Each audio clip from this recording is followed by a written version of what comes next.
로마서 11장 우리 한 절씩 교독하도록 하시겠습니다. 그러므로 내가 말하노니 하나님이 자기 백성을 버리셨느냐? 그럴 수 없느니라. 나도 이스라엘인이요 아브라함의 씨에서 난 자요 베냐민 지파라. 하나님이 그 미리 아신 자기 백성을 버리지 아니하셨나니 너희가 성경의 엘리야를 가리켜 말한 것을 알지 못하느냐?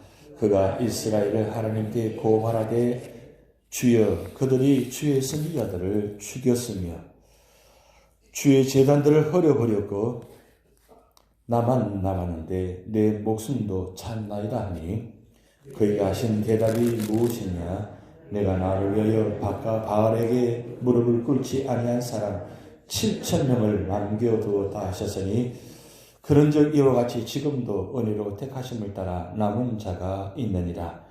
만일 은혜로 된 것이면 행위로 말미암지 않음이니 그렇지 않으면 은혜가 은혜되지 못하느니라. 그런즉 어떠하냐? 이스라엘이 구하는 그것을 얻지 못하고 오직 택하심을 입은 자가 얻었고 그 남은 자들은 우둔하여졌느니라. 기록된 바 하나님이 오늘까지 그들에게 혼미한 신념과 보지 못할 눈과 듣지 못할 귀를 주셨다 함과 같으니라. 또 다윗이 이르되 그들의 밥상이 올무와 덫과 거치는 것과 보응이 되게 하시옵고 그들의 눈은 흐려 보지 못하고 그들의 등은 항상 굽게 하옵소서 하였느니라. 그러므로 내가 말하노니 그들이 넘어지기까지 실족하였느냐? 그럴 수 없느니라. 그들이 넘어짐으로 구원이 이방인에게 이르러 이스라엘로 시기나게 함이니라. 그들의 넘어짐이 세상의 풍성함이 되며 그들의 실패가 이방인의 풍성함이 되거든 하물며 그들의 충만한 일이요 내가 이방인인 너에게 말을 하노라. 내가 이방인의 사도인 만큼 내 직분을 영광스럽게 여기노니 이는 혹 내 권력을 아무쪼록 시기하게 하여 그들 중에서 얼마를 구원하려 함이라. 그들을 버리는 것이 세상의 화목이 되거든 그 받아들인 것이 죽은 자 가운데서 살아난 것이 아니면 무엇이리요? 제사하는 처음 익은 곡식 가루가 거룩한 적 덕덩이도 그러하고 뿌리가 거룩한 적 가지도 그러하니라. 또한 가지 얼마가 꺾였는데 돌 감람나무인 내가 그들 중에 젖붙임되어 참 감람나무 뿌리의 진액을 함께 받는 자가 되어선즉 그 가지들을 향하여 자랑하지 말라. 자랑할지라도 내가 뿌리를 보존하는 것이 아니요 뿌리가 너를 보존하는 것이니라. 그러면 내 말이 가지들이 꺾인 것은 나로 젖붙임을 받게 하려 함이라 하리니 옳도다. 그들은 믿지 아니하므로 꺾이고 너는 믿음으로 섰느니라. 높은 마음을 품지 말고 도리어 두려워하라. 하나님이 원 가지들도 아끼지 아니하신즉 너도 아끼지 아니하시리라. 그러므로 하나님의 인자하심과 준원하심을 보라. 넘어지는 자들에게는 준원하심이 있으니 너희가 만일 하나님의 인자하심에 머물러 있으면 그 인자가 너희에게 있으리라. 그렇지 않으면 너도 찍히는 바 되리라. 그들도 믿지 아니하는데 머무르지 아니하면 젖붙임을 받으리니 이는 그들을 젖붙이실 능력이 하나님께 있음이라.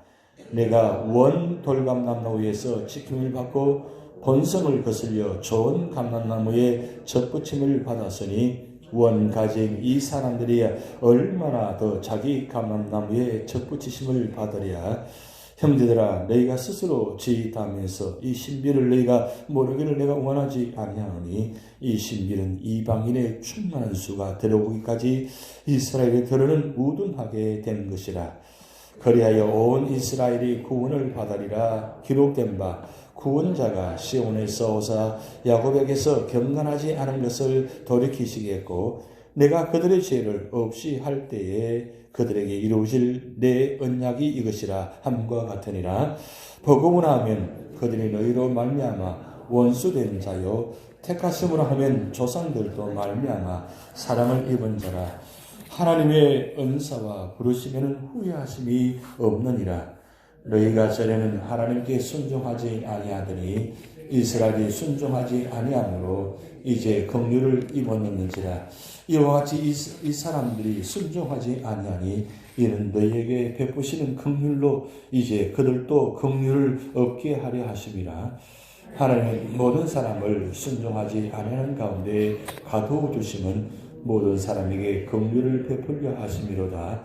깊도다. 하나님의 지혜와 지식의 풍성함이여 그의 판단은 헤아리지 못할 것이며 그의 길은 찾지 못할 것이로다.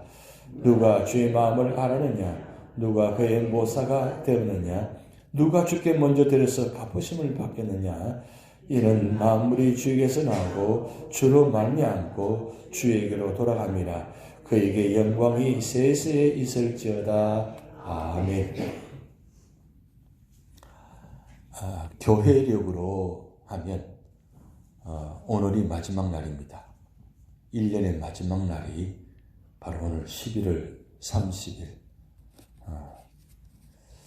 교회력을 시작하면 12월 첫 주, 몇 년마다 조금씩 다릅니다만 대강절 첫 주가 교회력에는 1년의 첫 시작입니다.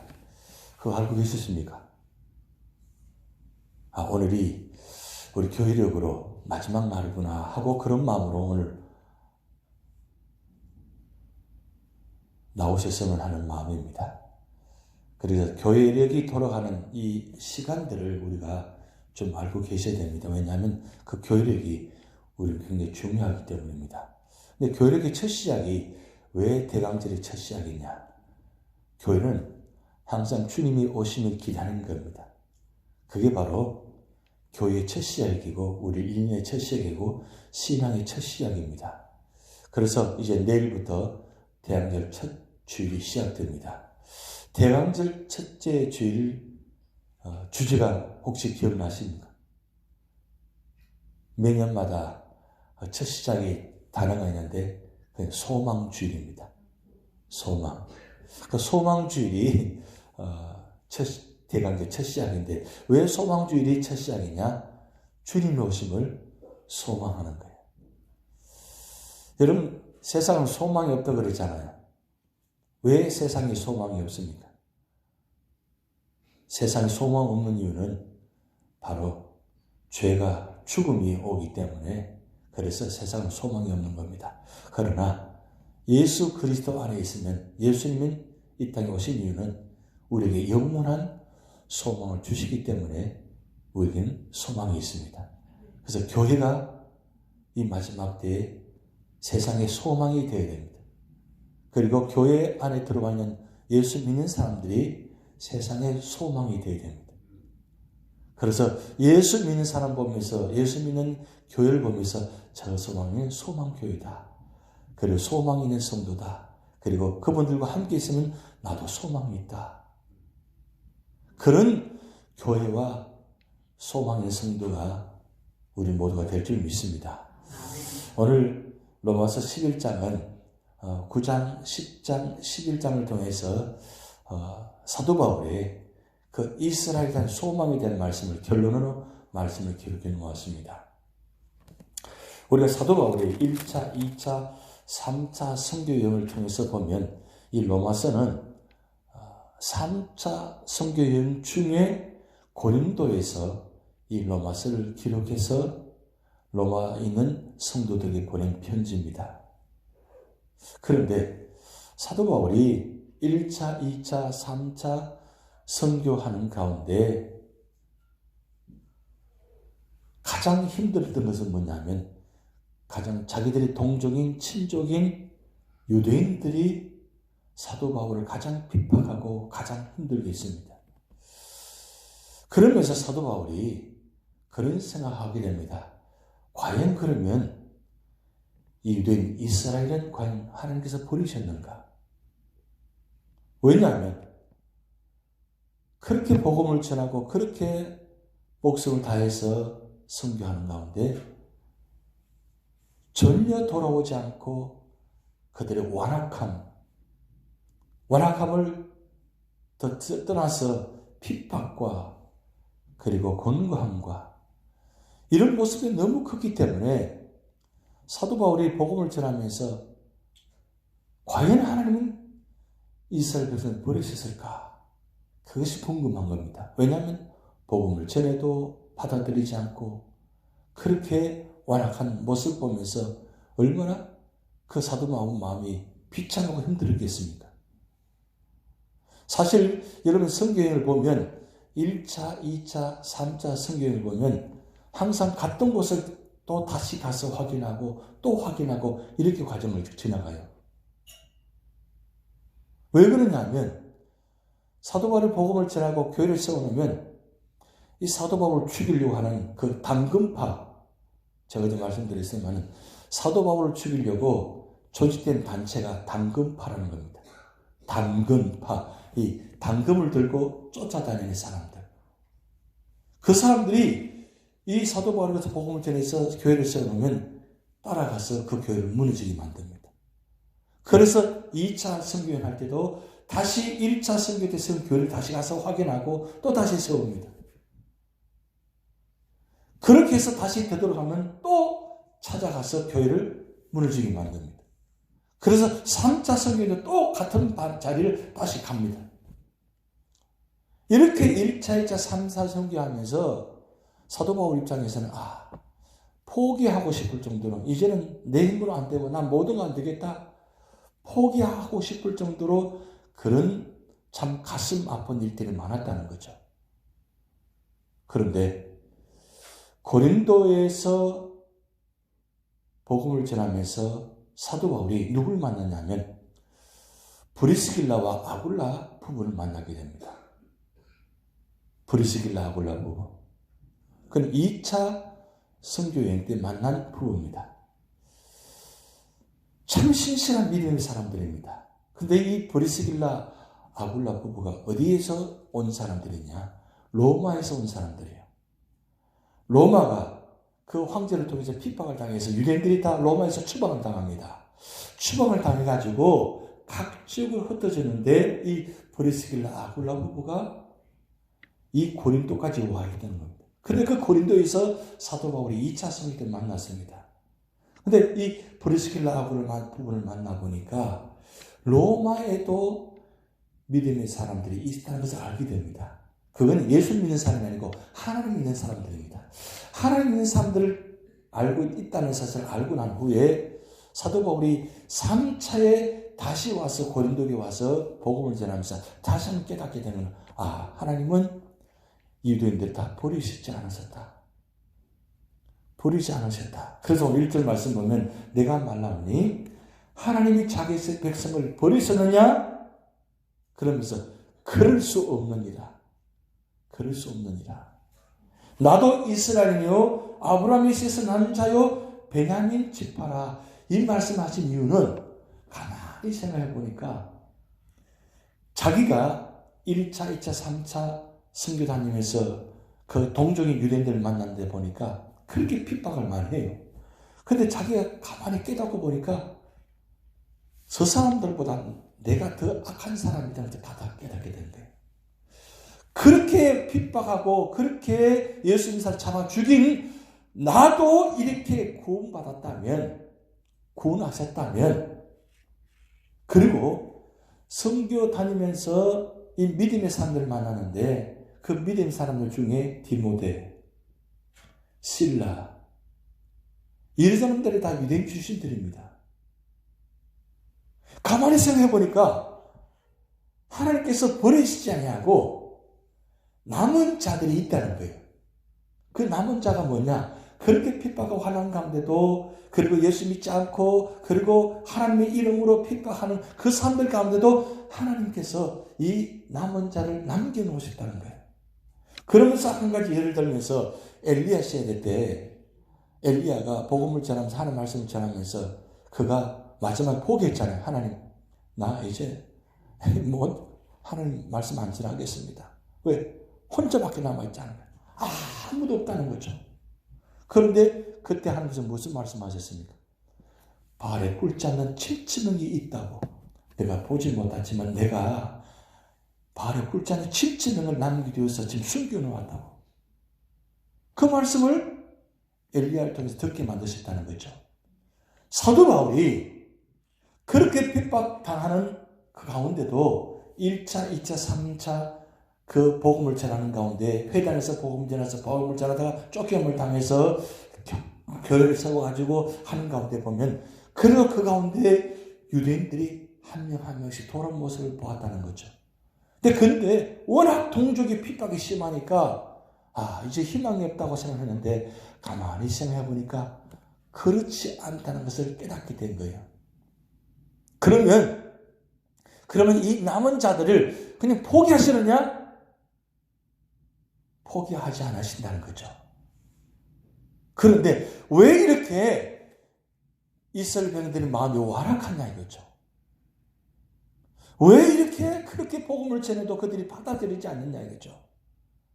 그걸 사도 바울이 복음을 전하면서 다시 한번 깨닫게 된 게 뭐냐면 오늘 본 말씀이 참 중요한 말씀합니다. 11절 말씀 보면 이렇게 말씀합니다. 우리 11절, 12절 같이 읽어봅니다.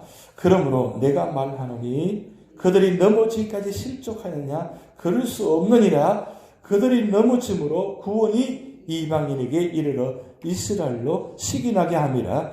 그들의 넘어짐이 세상의 풍성함이 되며 그들의 실패가 이방인의 풍성함이 되거든 하물며 그들의 충만함이리요. 왜 이렇게 하나님께서 이스라엘 백성들을 돌아오지 않게 하고 그렇게 마음을 완악하게 하느냐? 깨닫고 보니까 이들의 완악함으로 인해서 복음이 어떻게 해요? 이방인에게 전해져서 이방인에게 구원을 이루기 위해서 그렇게 하셨다는 것을 다시 한번 깨닫게 된 겁니다. 여러분 우리가 복음을 전하면서 저건 안 돼. 저 사람은 할 수 없어. 그런 분들 보이시죠? 심지어는 교회 안에서도 그런 모습들이 있잖아요. 고개를 절레절레 흔들면서 그런 모습들이 있잖아요. 근데 이런 포기하시면 안 돼요. 그런 모습을 통해서 하나님은 분명히 다른 사람을 구원케 하시는 모습이 있습니다. 그들의 넘어짐이 그들의 실족함을 통해서 다른 사람의 풍성함에 이른다는 것은 뜻은 구원받게 한다는 뜻이죠. 그러니까 우리가 당장에는 우리가 포기할 수밖에 없고 희망을 버리고 그리고 다 내려놓을 수밖에 없는 상황 가운데도 우리는 어떻게 포기할 수 없는 이유가 이 바로 사도 바울의 말씀 때문입니다. 그렇게 복음을 전해도 10년, 20년, 30년 전에도 돌아오던 사람들이 있거든요. 그런데 마지막 순간 그렇게 기도했는데도 내가 마지막 순간까지 했는데도 내가 죽어도 돌아오지 않았는데 그 마지막 순간에 죽음으로 인해서 그 죽은 사람들이 돌아온 경우가 많이 있는 거예요. 여러분 그 구원의 역사는 아무도 모릅니다. 하나님 정하시는 때에 있다는 거죠. 그래서 포기하지 말라는 거예요. 사도 바울이 오늘 말씀 주시는 이유가 여기 있습니다. 이스라엘 백성이 하나님 버리셨냐? 그렇지 않다는 거예요. 다 버리셨냐? 아니라는 거예요. 그 가운데 남은 자가 있다는 거예요. 그 남은 자를 하나님께서 반드시 구원하신다는 거죠. 그리고 그 남은 자를 통해서 구원하실 뿐만 아니라 이방인들도 하나님께서 구원하시는데 이방인들의 복음을 전해서 충만한 수가 이르게 되면 그 남은 자가 반드시 돌아오게 하신다는 말씀을 기록해 놓았어요. 그러니까 결국은 하나님의 구원은 누구에게만 구원이 이르는 것이 아니라 모두에게 구원을 이루게 하신 말씀입니다. 여러분 성경의 주요 요지는 뭡니까? 요한복음 3장 16절입니다. 하나님이 세상을 이처럼 사랑하사 독생자를 주시니 이는 그를 믿는 자마다 멸망치 않고 영생을 얻게 하려 하심이라. 하나님의 구원의 역사는 누구에게만 정해지지 않습니다. 모두를 구원하기를 원하십니다. 그런데 중요한 건 그렇게 모두에게 구원에 이르는 이 말씀이라도 받아들이지 않으면 끝내는 하나님께서 버리십니다. 그런데 그 버리신 가운데도 끝내는 돌아오게 만드시는 구원의 역사가 있다는 사실이에요. 여러분 우리가 지금 요한계시록 말씀을 계속 상고하고 있지만 요한계시록 말씀 보면 3대 7중 재앙을 말씀하고 있는데 왜 한 번에 끝내지 아니하시고 3대 7중 재앙을 하고 계실까요? 그 재앙 중에도 하나님은 구원하기 원하시는 거예요. 한 영혼 구원하기 원하시는 마음. 그 마음이 하나님의 마음입니다. 그렇다면 오늘 로마서 11장을 통해서 주신 교훈이 무엇입니까? 끝까지 포기하지 말라는 거예요. 단정 짓지 말라는 거예요. 사도 바울이 그 마음을 알았기 때문에 목숨을 다 바쳐서 선교했다는 겁니다. 선교함으로 통해서 포기하지 않음으로 통해서 그를 통해서 5차까지 가면서 복음을 전함을 통해서 교회가 로마 교회까지 세워지는 역사가 나타났잖아요. 결국은 오늘 우리 교회가 이런 삶을 갖고 있습니다. 오늘 우리 교회는 이 마지막 때에 한 영혼을 구원하기 위해서 끝까지 복음을 전해야 됩니다. 교회가 복음을 전하지 않으면 교회는 죽은 교회가 됩니다. 교회가 선교하지 않으면 죽은 교회가 됩니다. 성도가 복음을 전하지 않으면 죽은 성도는 마찬가지입니다. 그럼 과연 내가 살아있는 성도냐? 살아있는 교회냐? 뭘 보고 알아요?